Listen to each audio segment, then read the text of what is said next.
Let me quickly introduce my guest to you before we go statewide. Let's quickly get a comment on the overall picture that we are getting this evening.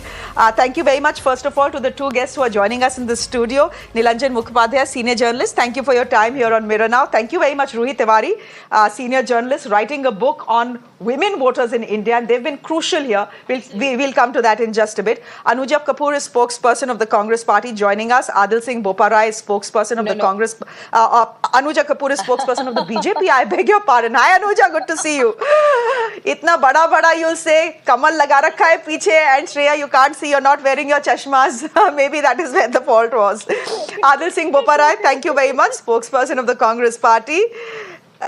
Susi Ben Shah, spokesperson of the Shiva Sena Shinde faction, is joining us on the broadcast, because the first state that we're actually looking at when we do this state-wise is the state of Maharashtra. Some very interesting numbers from there. And Avinash Adik is the state general secretary, spokesperson of the NCP Ajit Pawar faction, joining us on the broadcast as well. Before I go to the states, Anuja, I think I should just begin with you and start by congratulating you. It seems Prime Minister Modi, at least going by the numbers we have so far overall, is getting a clear third term. You can say, hame to pata hi tha. We told you so.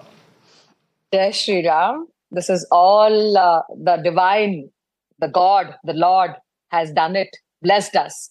And it is the Prapanna Pramukh, the people who has been on the ground, who has worked in hand with the chief ministers, with the social activists, NGOs, Modi ji, with JP Nadda ji, with all the chief ministers, with all the ministries, from the below to bottom to the top.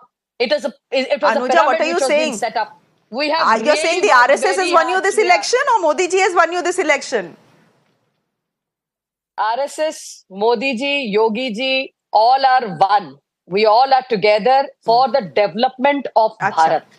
When this chronology comes forward, there is no RSS, there is no BJP, there is no NDA. We all are together looking forward the Viksit Bharat and Ek Rashtra, Ek Pradesh pe when we are talking about, we're talking about the larger concept of development.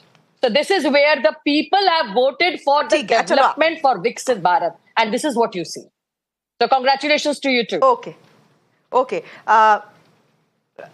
Chaliye, Ruhi Tiwari. You know, when the election began, everyone said, "Kitna boring election hai." Are, why are you laughing, Anuja? How do you know who I voted for? We are a neutral platform. And I started by congratulating you. Ruhi, when we started this election, everyone said, "Kitna boring election hai." Everyone knows who's going to win. It is a foregone conclusion. And then 15-20 days into the election, we see a fight back, a spunky fight back. Is it your sense then, given the initial numbers that have come to us, there are 5 more exit polls that are to come, and the final numbers, I think, by 9:30 we are in a position to collate everything. But we already have data for 5 exit polls, all of them, given Prime Minister Modi a third term. Has nothing changed since we began the elections in April then? कि माहौल तो खूब बना, हवा भी खूब उड़ी, television studio में debates भी बहुत हुई, but by the end of it, the result has remained the same. Mota, that is what has happened.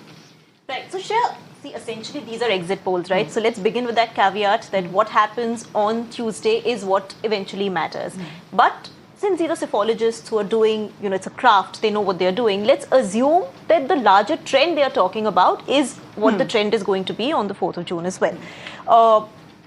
The opposition, the India Alliance, was the fight back on the ground, or was the fight back more in terms of social media, in TV studios, and elsewhere in other platforms which matter less when it comes to electoral results? So I would say, Shreya, that the opposition, the India Alliance, was struggling in many places. Now there are pockets of strength of many opposition parties. There are burrows of strength, but there is no larger narrative, a pan-India narrative that is strong enough to have posed a very big challenge to the ruling regime. And I think that is what eventually matters in elections now, because these are all elections which are not really about one constituency. These are larger elections about emotions, about 2 blocks, as it were.